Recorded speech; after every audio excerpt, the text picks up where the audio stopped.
big boss that's special. It ain't no game, but they saying welcome to the second level. Second level. Second level, baby. Second level. Hey, everybody. Thank you so much for being here. We're about to get started with our next panel, which is going to be Building Healthy Communities Through Content Creation. I'd like to introduce the moderator for the panel, Wendy Buskey. Hi, guys. I should talk into the mic. Hello. All right. Thank you for all joining us today. I'm going to ask my lovely panelists to join me up here because it's really lonely on a stage by yourself. So as we go through, I want you to take a look. As you can see on this big screen, you can tweet about any of our panelists. All of their Twitter handles are up here, but I'm going to ask each of them as they sit down to introduce themselves. But as was previously mentioned, I'm Wendy Buskey. I am the co-founder of Nerd for a Living. We create podcasts for the ambitious geek, people that want to know about how to work in pop culture industries like each of the people to my left do. So I'm going to ask Josh to start us off and say who you are, sir. Hey everybody, my name's Josh Boykin. I'm the founder of a website called Intelligame. It's a game culture and criticism site where we find intersections between games and society, and we also try to just generally build community around people who give a damn on a consistent basis. It's a really awesome opportunity to explore new games and also have interesting discussions, and I guess talk about cilantro way too much. I don't never like too much cilantro. and everybody just seems to. Yes, thank you. It doesn't taste like certain soap. people it It's is. That's a right. bullet.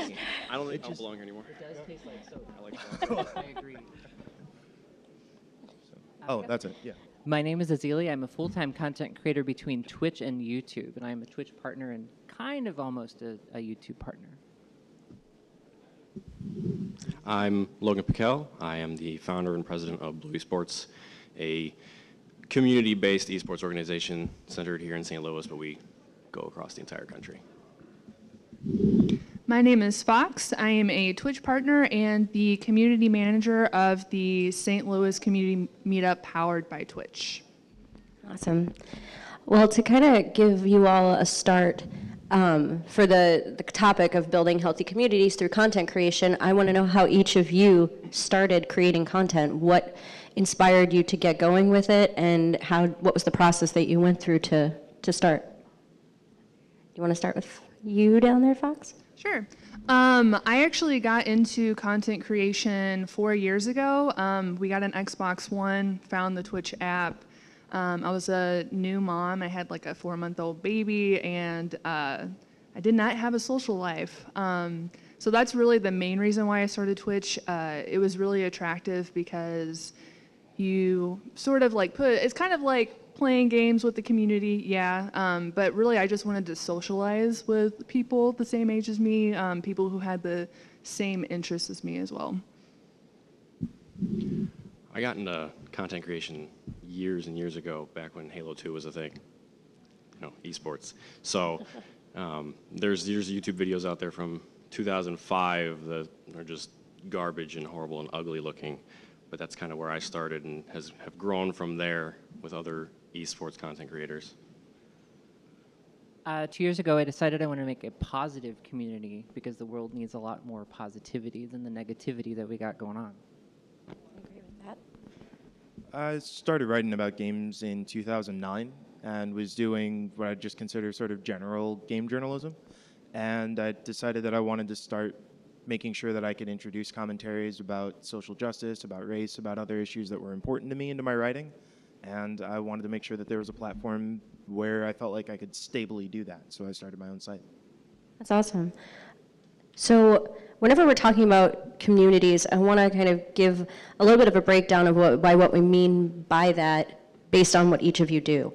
So what does your community look like? Like, who's a part of your community now, and like what are the elements that kind of make it up? And this can be a free-for-all, anyone can jump in. I'll just jump in because for my community, it's literally everybody that enjoys watching sports. Because I mean, we're moving into a section of the world where esports is the thing. Overwatch League was this weekend, and the viewership is literally just anybody that likes sitting and watching sports with anybody. It's just now video games, and our communities tend to be, you know, those viewers and then the players themselves. I kind of have two communities. I have my personal Twitch channels community, but the community that means most to me is the St. Louis Twitch community. I started that about 3 years ago now. It started with about 50 people. Now we have about 400 people in our Discord. It was really important to me to get to know local streamers in St. Louis because streaming is a very lonely job. And it's so nice to have people like around me in St. Louis who know what the platform is. Twitch is so new that I find it very hard to explain to my friends and my family outside of the gaming community what it is that I do. They don't really understand. But yeah, it's really great because we have events, like we have an event coming up on August 11th, and we all get together and we do panels and like education on how to grow a healthy community, just learn about each other, and then we have like sponsors that support us and stuff. So I think Twitch St. Louis and other communities in the United States, it's really important for us to find each other in our local cities and get together, be supportive, and make it a positive community. What was the date again for that meetup? August 11th. I would love to see you there. It's at Moonbase Market. Self-promotion. TwitchStLouis.com, RSVP now. My community looks like the room. Everybody, general. I play a lot of sim games, strategy games, builder games, very creative games, and it's kind of a very strict niche because people will follow like the hot game like is Fortnite right now. Don't even ask me to play that game. I'm not going to play it. You should duo. I should duo? Yeah. Dark Souls. Oh, I'm up for that. Oh, okay. I learned from Zap. But it's love. That's really the description, and I got that from a community member. Yeah, right now the IntelliGame community is fairly small and fairly tight knit. We have a website and a now growing YouTube presence, which is exciting. But primarily, it's folks who want to find a diverse, inclusive space to talk about games, and also our space kind of grows as our presence on like Twitch streams or YouTube. So we just naturally seem to bring in people who are interested in having commentary about games that doesn't come at the exclusion of the world around us. I think all of you kind of hit on something that I don't know if you guys want to know this too, but you said, Josh, like it's sort of an organic, natural growth that you're finding, whereas, you know, you guys, like, you're more local, you're kind of appealing to sports fans, you're very, you know, building a very positive community through games. It's like, how do you find these people, or do they really just find you? And I know that that's a really complicated question, but like, what mediums do you use to kind of find people, or, you know, do they really just, it's word of mouth, that kind of thing?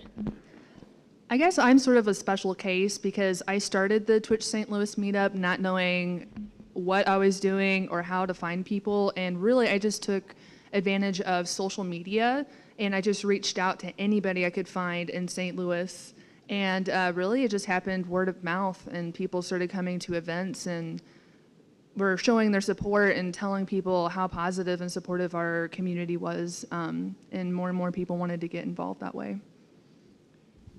I think for me, because we focus on a lot of the grassroots and smaller communities in the esports scene, one of the biggest things I do is go to all of those little events in the Midwest. If there's a small tournament with 20 people, chances are I'm still there. Because those are the people that I'm actually appealing to. Right. Well, I think that's a really good note too, is that like, I think people see like the big events and they think like, oh, well, I have to be there in order to grow. It's like, no, like you're not necessarily going to meet a lot of people there because there is so much going on and so much distraction. At an event like more like this size, or like a meetup size for the Twitch community, it's like you can actually have conversations, you can actually, you know, build a relationship with somebody and not just like hand someone a business card and they don't remember who you are. Go ahead. Yeah, I tend to find that when it comes to building community, that one of the strongest things is to kind of set intention, which sounds cliche, but it's like if you're going to go to a small tournament and you have the idea of I'm going to this small tournament because I want to be part of this community or help them grow, it's a lot easier than saying like, well, here's a list of events that I need to make sure I go to because they're important, and I go to E3 and I go to PAX and all of these places, but then get super overwhelmed. Right. Yeah, I think PAX is not the place to network. yeah, well, I mean, network, yes, but don't go in like, I'm going to meet all these people. No. yeah, I tend to find that events like Pixelpop or smaller regional conferences, especially when you're smaller and just getting started, like people there actually want to pay attention to you. Like they actually, and there's that saying that you hear all over the place, like not collect, but like gain friends, don't collect business cards. Right. Like you want to spend time with people, and then you figure out, oh, it'd be cool if we work together because I actually enjoy being around you, not, oh, I got your cool business card and now like, and that doesn't mean there's no place for business cards, but There absolutely is, but I've noticed in the few years that I've been doing this, when I first started, I would hand out dozens and dozens of business cards at the event. Now, if I go to an event, maybe one. Yeah. yep. I think Handed that. out one yesterday. Yeah. Yeah, I mean, it's different. It's not PAX, but like last week I was at San Diego Comic-Con, and it is enormous. But I've been going for 8 years, and the first 3, I don't think anyone remembered who I was the next year, because I was just another face that they met amongst thousands. So now it's a good place for me to go and like build relationships and have those types of experiences. But that's because I've learned, okay, I've met enough people and I've built relationships at smaller shows so that when I go there, we're like, okay, well, let's meet up. Let's actually spend time together in this chaos. So I think that there is a huge benefit to those shows. You just have to like invest in them kind of either over a long period of time or go there like not necessarily like your first show. You're like, okay, I'm going to go build, you know, a new network at PAX. It's like, no, it's not a good place to start. I want to talk about how you guys, through gaming, are building your community. So I mean that in the games you play, the games you talk about, like how does that incorporate itself into your community, and how does that bring in or detract people from coming into it? Anyone? If you don't like the game, you're not going to tune in. Like, people find me organically because they're interested in the game. Then they fall in love with the community, and then they come back regardless of the game. So usually it's one game unites somebody, and then they get into the fold. I think to a certain extent, you kind of have to decide based on your mission, which it's sort of a chicken and the egg debate, right? Do you focus on the game and bring in the community, or do you focus on the community and then bring in the games? So like for IntelliGame, our staple point is that whatever game we're talking about, we're going to have some sort of contextual discussion. So one week we might be playing this like small indie game demo, and the next week we could be playing God of War, and that makes it really difficult to get some of the more conventional growth that you get from like, I'm a PUBG streamer, so I'm playing PUBG every day, or you know, that kind of thing. But whatever your consistency is, that's what will get people to come in, because like we consistently have these discussions, so then people are like, oh well, let's bring in my other friend who would be interested in having these discussions too. Mm-hmm. I think in terms of growth, whenever you're just looking at trying to grow a community on Twitch, you kind of have to depend on RNG Jesus just a little bit, because you know, sometimes, like you said, there's a lot of problems with saturation, especially on big games like Fortnite and PUBG. People are less likely to scroll down in the directory to find you. That's why I always preach you need to play games that you love, because if somebody finds that you are genuinely enjoying a game and growing a community around it, that's what's going to make them stick around, rather than me, who I thought Dark Souls was a good idea. And It's a great game. well, gosh, it was definitely out of my comfort zone. I've never played anything like that before, and I just got to a point where I was so frustrated and upset. Rather than keep playing the game just because I was getting a lot of visibility and people were coming to see me in terms of new viewers, I decided it was time for me to move on because I was not enjoying it at that point. Yeah, don't play a game you don't like. In my case, you can come talk to me next year when I've figured out how to crossbreed people in esports. Because I can bring people in that'll play PUBG and bring people in that'll play in Fortnite, but they will not. There's none of that. That's kind Still of what working I on was that one. wondering, how to, if someone, do you find that there's a lot of cross-pollination in your game, in your communities, like with different types of games, or is it really I don't know, super divided, like people will tune out, okay, I have to leave because I'm just not into this? From my communities, 100%, they will just leave because of their particular interests. I think it really depends too. For example, I'm a huge Zelda fan, and when Breath of the Wild came out, normally oh my gosh, yeah, let's not talk about that.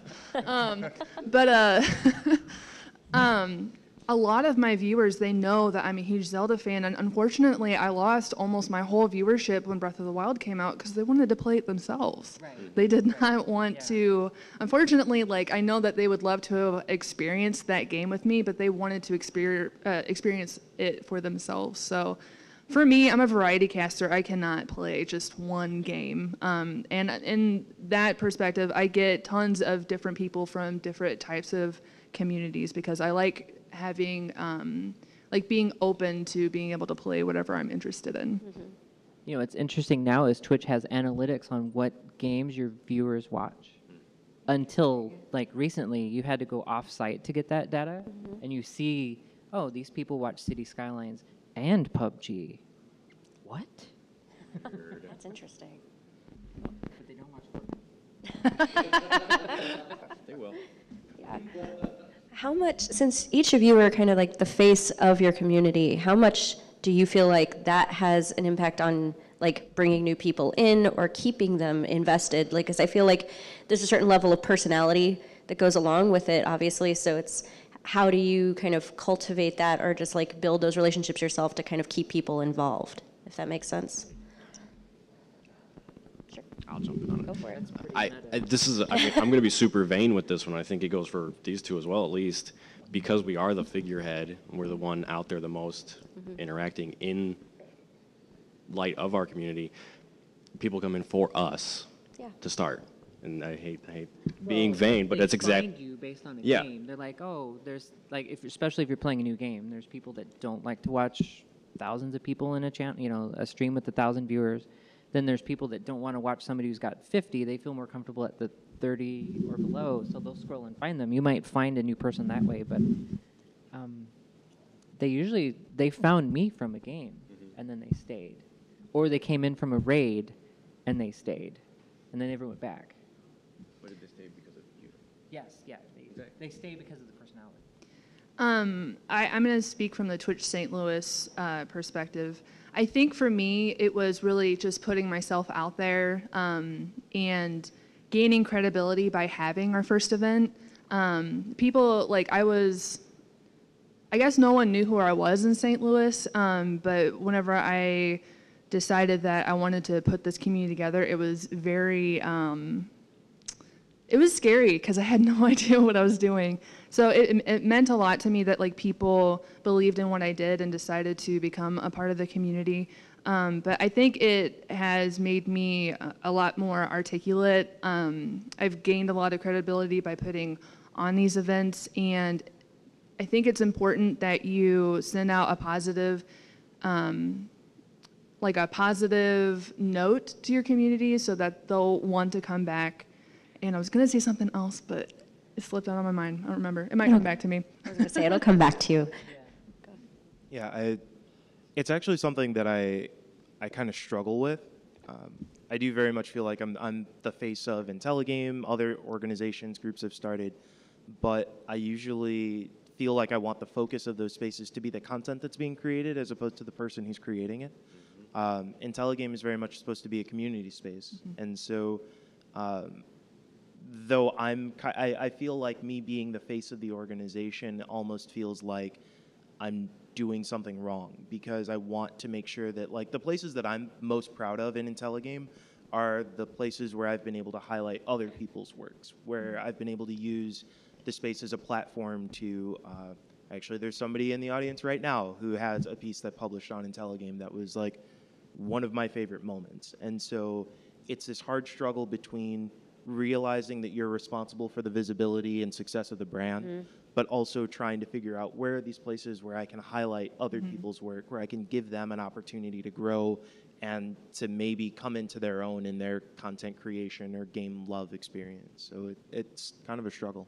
Yeah, I mean, I kind of feel like that's a heavy responsibility. Like you're trying to, put that on your shoulders, but also be that figurehead. Like how is, and unfortunately, no matter what you're doing, especially online these days, like there's adversity, there's negativity. Like how has being that figurehead, being that person that is the face of your community, how have you struggled with that? And like, how have you kind of gotten past it?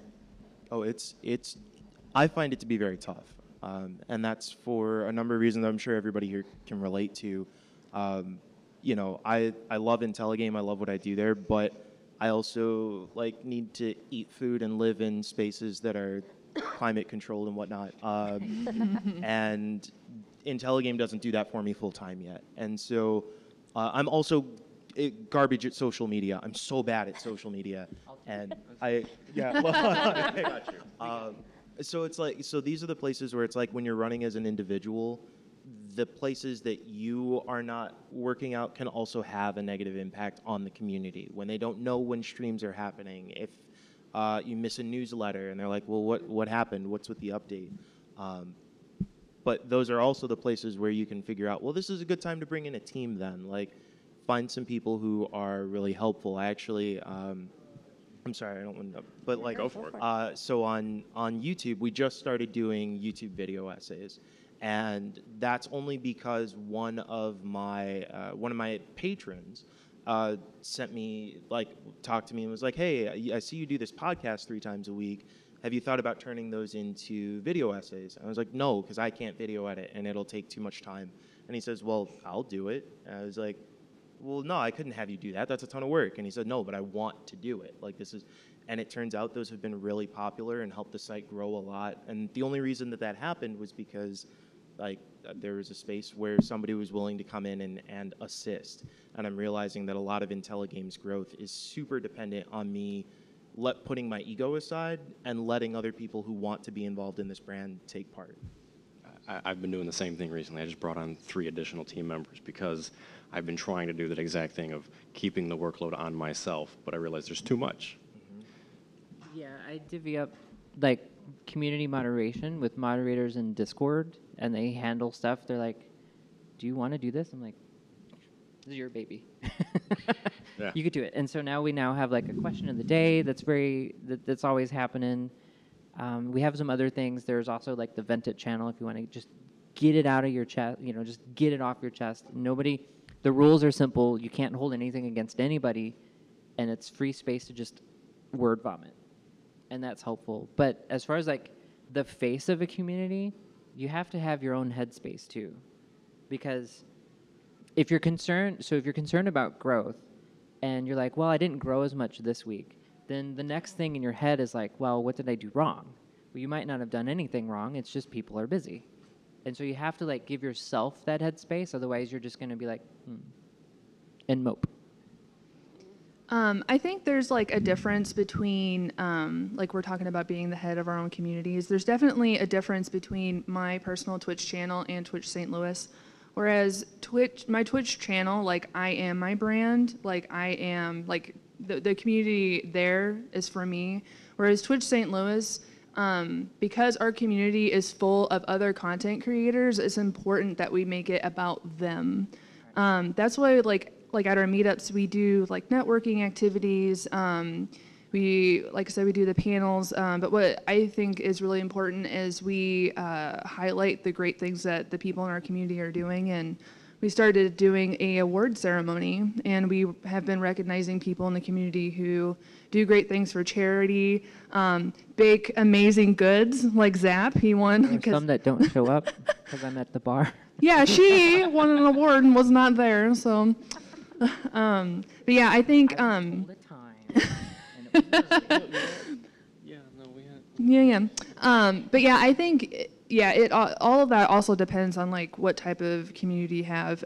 Myself as a content creator, the brand is myself, like the brand is Fox, but Twitch St. Louis is about the content creators and community as a whole. You have one more thing to throw in there. I think being the figurehead, sometimes you could get caught up in your own thoughts, thinking that what you're doing is always correct when it's not. At the beginning of this year, I had 2 of my longer term stream team members hit me up in a message, be like, look, we need to sit down and talk because there's been some things we've been talking amongst the team, and we're like, and they approached me, and they're like, the last 2 months, we like what you're doing, but you've strayed away from where we were when we joined on, and they pulled me back into where we need to be, and that openness between that top level figurehead and everyone working the community there, that really pulled us back to where we needed to be, and myself as well. That's really cool that you have like that kind of relationship where they can check you and be like, hey guys, this. It was one of the most valuable things that's happened this year for our org. Yeah. I mean, moderators do that. I mean, they're like, what's wrong with you? I don't know. Take a day off. Okay. Yeah. Go ahead. I was just going to sign on. That idea of having somebody who's like on your team and can approach you on that level. Jenny Wyndham, who is Kim Chica on YouTube, has been working with me on IntelliGame stuff, and having her on a level where like we have conversations where we're thinking about the same kinds of progress and can have those discussions about where we're moving in the future helps a lot. Just having somebody who you know can approach you on a similar headspace, it's really beneficial. So do these people actually also help you, because all of you have sort of touched on it too, like help you keep kind of to use the word from our title, like keep the community healthy, keep it positive, keep it like moving forward in the direction you want it to, and not just like keep it moving, if that makes sense. I'll just go back to the story I told. So I got caught up in the business side of it, because it's sure I'm in the same place where it doesn't, it's not full time. I don't pay for everything with it, but it's also a business, and I have to make sure it runs like a business. And I had gotten caught up in that a little too much, and I lost that healthy community aspect for a few months, and that's where they pulled me back and put me in check on it, and I think that's extremely important. And I also think that there's a large element of knowing your own motivations for why you're doing the group. I've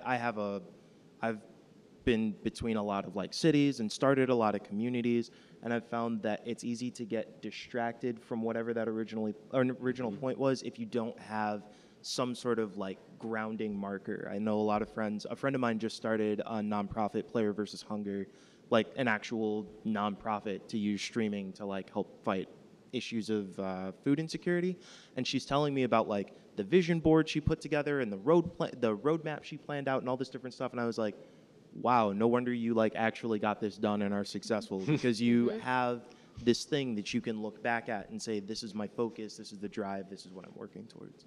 Yeah, I mean, I think that's the case across anything. It's like if you treat it casually, then what you get out of it isn't going to be the quality that you want it to be. If you treat it like a job, if you treat it, you bring a plan to the table for it, it's going to be a lot better for it, and people are going to tell the difference. Like, you can smell it. It's there.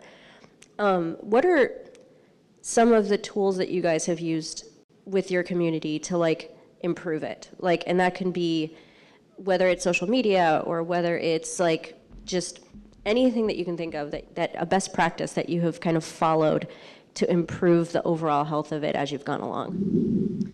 I would say one of the big things that we are working on right now is community guidelines. We recently had something happen to a member of our community that I will not talk about, that got like some headline news. I think it's important that like our community understands that their safety, their privacy are like our number one priority. We want people to feel comfortable at our events, because our events, it's different than an online community. Like, I may never meet some of my viewers. These are my community, Twitch St. Louis, are people that I hang out with all the time. Like, we live in the same vicinity. So they need to know, like, when they're attending these events, that they're going to be safe, that they're personal information is not going to be shared because, you know, as content creators, I go by Foxe. That's obviously not my real name. But I don't want people like looking me up and like coming to my house unsolicited. But yeah, it's important to have community guidelines in place for that. And just to know that, like, you know, you shouldn't be harassing people. You shouldn't be DMing girls or whatever. But yeah, I think our community is a bit different than just like online communities in that sense. I mean, those guidelines are good. I'm going to throw it out there. People are volatile. They can be. I've received actual physical threats from someone in the St. Louis community. We've talked about it. You were like pointing at me. I was like, it wasn't me. She beats me up daily, but that's fine. But I think community guidelines, and then as the figureheads, sometimes you have to be strict. That's probably, I'm all for working with people and helping people grow, and I think that's part of being a healthy community, the communication there, like, hey, you're doing this, it's not good, let's all work together to become better people. But there's some point where you have to make the decision that sometimes someone's not going to work well with the community and you have to remove them, unfortunately. But that's for the better of the rest of the community. And I would think that that's where having those guidelines helps, because you can point to something and give someone an act like, you are out of line, you can look at this right here for our community, what this is based on, you need to leave. I would, at least from my perception, that would give you that support to kind of remove them. Yep. Yeah, posted in my welcome channel in Discord, it says, we are a community based on trust, friendship, and love. And then it goes on like what you should expect and what you should never do. Mm-hmm.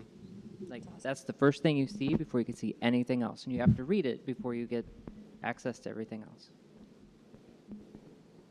And then, like, speaking, like, from personal experience from Twitch channel, and I know that people deal with this in their own way, dealing with trolls in my personal community, I just don't even give them the time of day anymore. If, like, you are brand new in my channel and the first thing that you say to me is something inappropriate or something mean, like, I just ban you. Like, I'm not going to give you the time of day. I know a lot of people, they believe in, like, bantering with trolls or, like, trying to talk it out with them and stuff, and I just learned that, unfortunately, maybe, like, 3 years ago, I thought that was a good idea, and I did introduce some people to my community, but unfortunately my community turned into a toxic one because they thought that sort of behavior was acceptable, even though I was doing my best to sort of validate, like have them, or I guess I was trying to validate the reason why they were acting this way. Mm-hmm. So yeah, in my personal experience, and since then, my community has been like 100% positive. I haven't had any problems with anyone like that since then. Did you have, okay. Yeah, and I think that's a hard thing to do. I mean, but it's a good practice of don't engage. Like once somebody, you want to give someone the benefit of the doubt, but in those particular cases of like harassment or threats, it's like, you're trying to make sure that everybody in a community is in a good place and feels safe. Mm-hmm. So if you come in ready to charge, it's like, no, I'm sorry, you're out. Yeah. That makes total sense. I want to make sure everybody who has a question has the opportunity to ask it. So I'm just going to throw out, we're going to do that in like 2 minutes. I want to ask each of you for my last question, like what is the thing you have enjoyed most about creating your community and being part of it?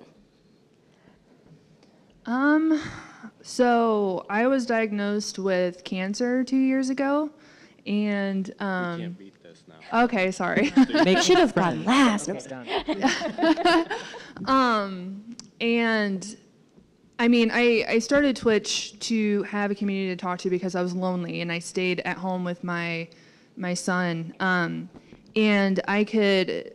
when I got diagnosed with cancer, my community got together, Zap, and they put together a GoFundMe, and they raised like $10,000 for me to pay for my cancer bills.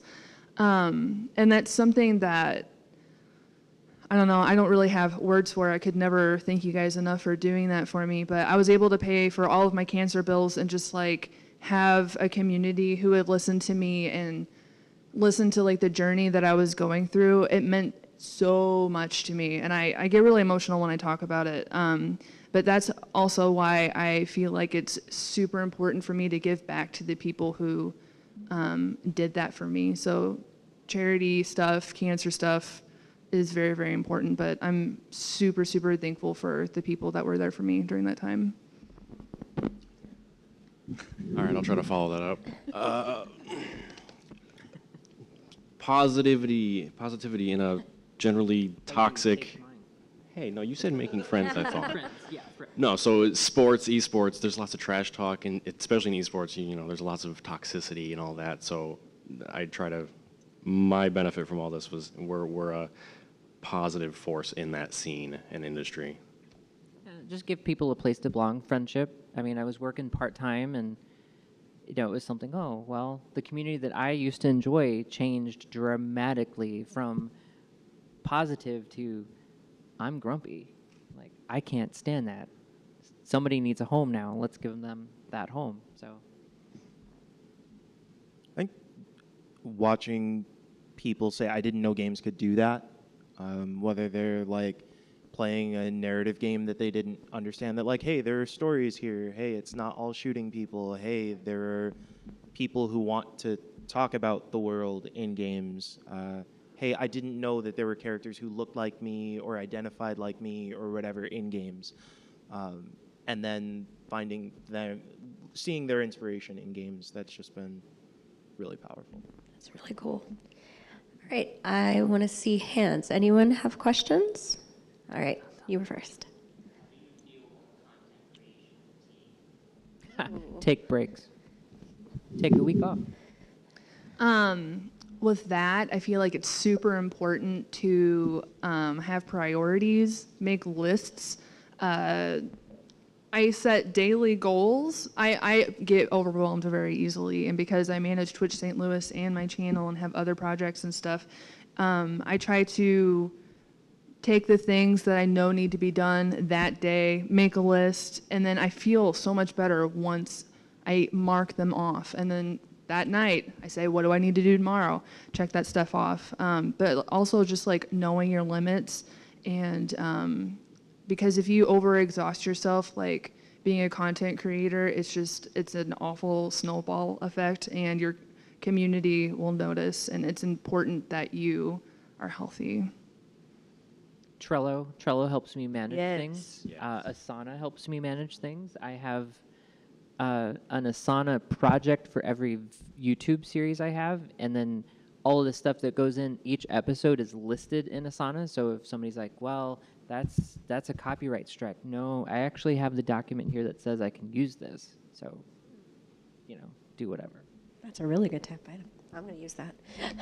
Those are both a sort of like free project management softwares. So if you go to Trello, TRELLO.com, or Asana, ASANA.com, those are both fantastic resources for trying to keep organized. I also believe in like scheduling your time, like so making sure that you have a set amount of like, this is how much time I'm gonna set towards doing this thing today, and once I run out of time, I guess I got to do it tomorrow. Like if you overestimate something or overestimate an amount of time, you'll make that mistake a couple of times, but better to do that and maintain your personal energy than to run super hard, burn out, and then like completely fall apart on other deadlines in the future. And I say that from personal experience. 100%. Yeah, just follow it up with, I do the same thing, just the only thing I schedule is break. I have at least an hour a day where I go outside into the world, or I go work out or something that gets me away from the computer and the creation, frees my mind. No, that was actually my thought too, is like scheduling downtime so that you remember to take it, because it's really easy to burn out. All right, another question over here.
Can I? Go for it. Do you have a problem with like the community negatively perceiving this?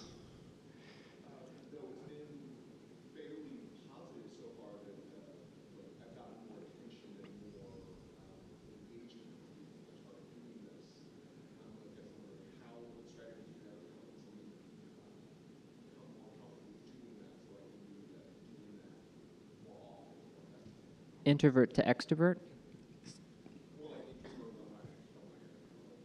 Yeah, because I'm introverted too. I think I think most Did you say you're content introverted, Fox? Yes. Yeah, I think we might all be a little bit, and I think it's purely practice. Yeah. Keep doing it, and then it goes back to the last question of the fatigue, because that will wear you down very quickly. But just keep doing it. Yeah. Be humble. I would just say there's a community out there for everybody. And, you know, something that I've struggled with on Twitch is like, not everybody's going to like you, but that's okay because they don't have to be a part of your community. So that's why it's important for you to be genuine because there is a community out there for everybody. I agree with that. I think you were right next, right here. So, in the creation of your communities, along the way, have there been other communities that you have looked to, that you have found to be an inspiration that you have strived to bring your community towards? And how have you seen that affect the way that you build your community? I would say my inspiration for Twitch St. Louis was Twitch Chicago. I didn't know that they had meetups, and I went to Chicago and saw how big their meetup was, and they were smaller back then. Now their groups are like 300 or 400 people, so it's kind of hard to be intimate with other people. I think whenever I went, there was maybe like 100 people, and I was like, this is what I want. I want friends in St. Louis. Like, I want to be able to talk to people about my interests and stuff. So I was really inspired by Twitch Chicago and how much they've grown.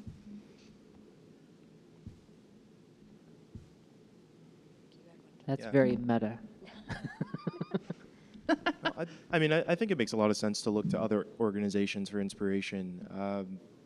For IntelliGame, I draw inspiration from a lot of different places. Waypoint, I think, is a fantastic outlet that does a combination of talking about games themselves, but also politics and different things about the world. And they also have a community forum where people can have that discussion amongst themselves that I think is a really great space. There are a number of podcasts I listen to, Hidden Brain, This American Life, and those kinds of spaces where they take what seem to be scientific or like broad scale topics and then make them personable. And then I also think about individual content creators. Again, Kim Chica on YouTube has a real passion for indie games, but also brings forth this like excitement and happiness to her space that I think is really cool. So I think finding inspiration in all sorts of different venues, different types of media, just really plays to your benefit. The more that you can be engaged and passionate about the way that you spend your time, however it is, the better it plays out for your communities. Do we have any other questions? Right over here.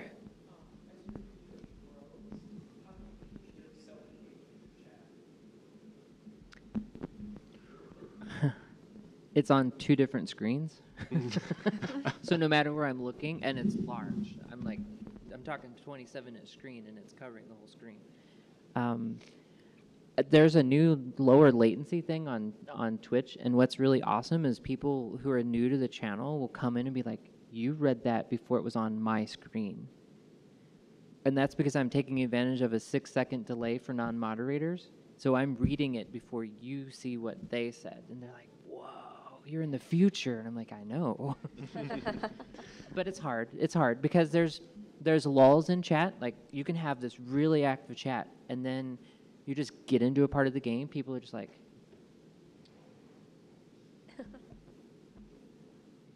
and chat's dead. So usually asking like an open-ended question, like, what do you have planned for the weekend? Oh, I'm going to go see this movie. I also think it's really important to stay engaged with your community outside of streaming. So I know a lot of us use Discord. That's also that's a super, it's a really great resource, especially if you do have like a super busy chat, because you can't always catch everything. That way that they know that they have like a community base that they can go to and they can like hang out and like you are accessible to them in that space at least. Any other questions? Anybody? Yes, right over there.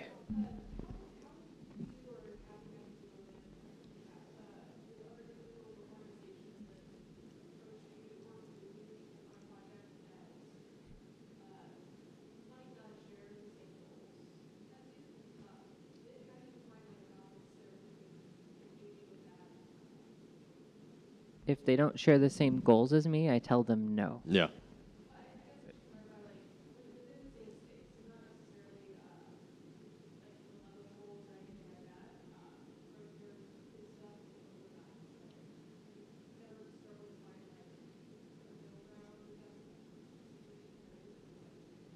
No, I think thinking about a brand like IntelliGame or a community like IntelliGame, naturally we have a really wide range of people who are interested in these kinds of things and then want to work together, whether it's from gaming content or just like general talking about the world content.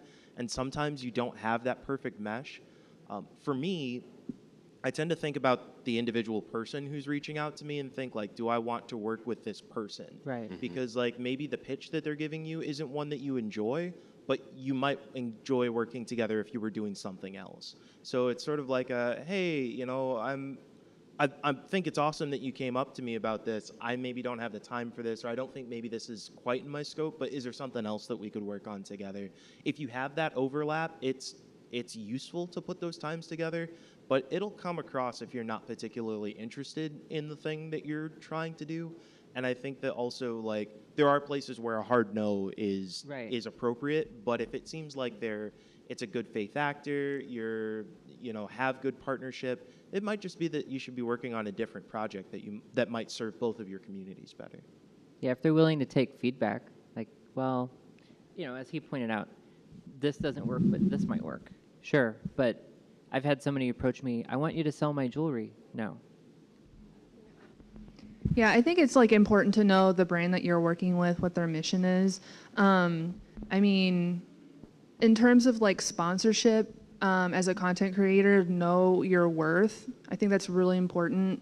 There are too many, this is something I really struggle with too. There are too many content creators out there willing to do work for free, which is something that you should not do. I work for free all the time. It's something that I'm trying to evaluate. Yeah, I mean, it's hard. I think it's just because I'm so like passionate about my community, and I'm talking about in the Twitch St. Louis sense, because what we do is, say like Doritos reached out to us, like they don't necessarily exist. Well, they do. I guess that's not a good example. Okay, Bath and Body Works is like, hey, we want to promote you guys, and it's hard to like figure out how they fit in our space. But at least I know that we can use like cross promotion as a kind of like a level ground. That's normally where I start. But I think knowing what their mission is, what the brand is about, but you can always like cross promotion is like the easiest way, and like I think the ground level that you can start with when working with a brand. Okay, I think that's our time, and I want to give everyone up here an opportunity to let you know where you can reach them online and where you can find their community. So, do you want to start, Josh? Thanks for coming, folks. You can find me personally at Wallstormer on whatever social media, WALLSTORM as in Mary, ER. And then you can find IntelliGame. Oh, yeah, that's right. Take It's a behind picture me. of this. And then you can find IntelliGame content by looking for at IntelliGame Us, and that's on social wherever. Yeah, just find me on Twitter. Just take a picture, and all the links are in the profile. Yeah, same. Me personally, I'm Lojeppy everywhere, literally everywhere, except one Chinese porn site. That's not me. Thanks for clarifying. I'm Foxe on Twitch and Fox TV everywhere else, and you can find our Twitch St. Louis community at twitchstlouis.com. All right. And I'm Wendy Buskey, and thank you all for coming and spending an hour with us. And thanks to all our panelists for coming. Thank you. It ain't no game, but they saying welcome to the second level.